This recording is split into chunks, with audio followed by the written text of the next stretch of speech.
नमस्कार दोस्तों, आपका स्वागत है। भगवान श्री कृष्ण कहते हैं, आत्मा को शस्त्र काट नहीं सकते, अग्नि जला नहीं सकती, जल गला नहीं सकता और वायु सुखा नहीं सकती। अर्थात मनुष्य के ध्येय में स्थित आत्मा अमर है, उसे कोई नहीं मार सकता। किंतु मनुष्य का शरीर अमर नहीं है, उसकी मृत्यु एक न एक दिन अवश्य होनी ही है। जिसका जन्म हुआ है उसकी मृत्यु भी निश्चित है।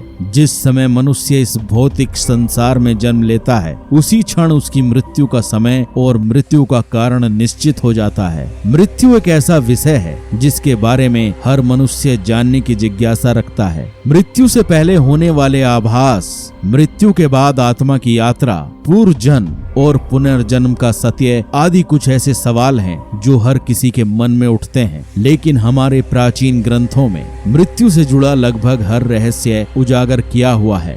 गरुड़ पुराण में जीवन से लेकर मृत्यु तक और उसके बाद आत्मा के सफर के बारे में विस्तार से जानकारी दी गई है।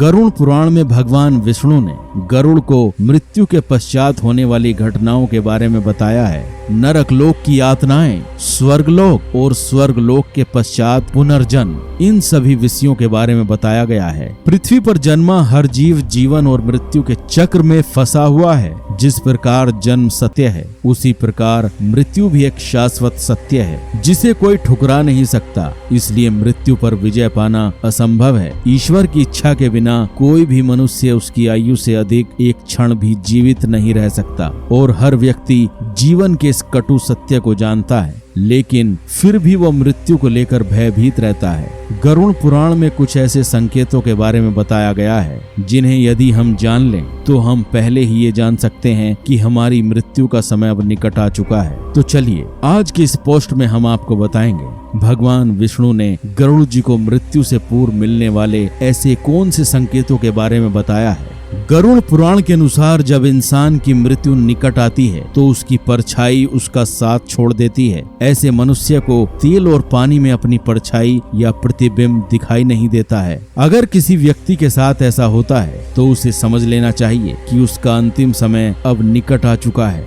जब भी किसी मनुष्य की मृत्यु निकट आती है तो उसे अपने आसपास अपने पूर्वज या पितृ दिखाई देने लगते हैं। उसे अपने पास अपने पितरों की मौजूदगी महसूस होती है। वे उसके आसपास परछाइयों में घूमते हैं और वह भली भांति जान लेता है कि उसकी मृत्यु का समय अब निकट आ चुका है। जब भी किसी इंसान की मृत्यु निकट आती है तो उसे अपने शरीर से एक अजीब प्रकार की गंध आने लगती है जो उसे बिल्कुल भी अच्छी नहीं लगती है। इस गंध को सूंघते ही उस मनुष्य को समझ जाना चाहिए कि उसका अंत अब निकट आ चुका है। जब भी किसी मनुष्य की मृत्यु निकट आती है तो वह आईने में अपना चेहरा देखता है तो उसे अपने चेहरे के स्थान पर किसी अन्य व्यक्ति का चेहरा दिखाई देता है या कई बार उसे स्वयं का विद्रूप चेहरा दिखाई देता है। ये आईना उसे आने वाले मृत्यु के बारे में आगाह करता है। इसलिए जब भी किसी मनुष्य को आईने में अपना चेहरा विद्रूप दिखाई दे या अपने चेहरे की जगह किसी अन्य व्यक्ति का चेहरा दिखाई दे तो उसे समझ जाना चाहिए कि उसकी मृत्यु का समय अब निकट आ चुका है।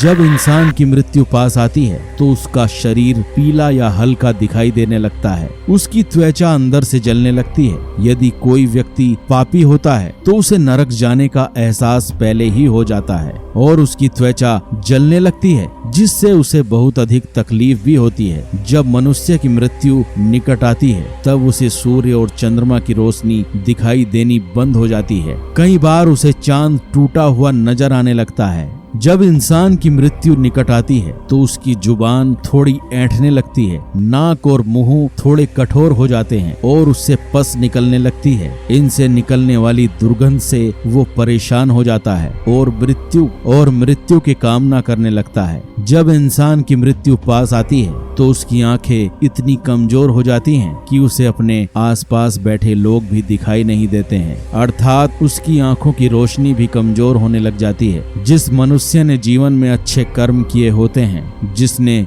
जीवन में पुण्य कमाया हुआ होता है, उसकी जब मृत्यु पास आती है तो उसे अपने आंखों के सामने एक दिव्य रोशनी की अनुभूति होती है और ऐसा व्यक्ति मृत्यु से नहीं घबराता है। लेकिन जिस व्यक्ति ने पाप किए होते हैं उसे मृत्यु निकट आने पर अपनी आंखों के सामने भयंकर रूप वाले यमदूत दिखाई देते हैं। जिनसे डरकर वह कांपने लगता है और अपने पाप कर्मों को कोसने लगता है।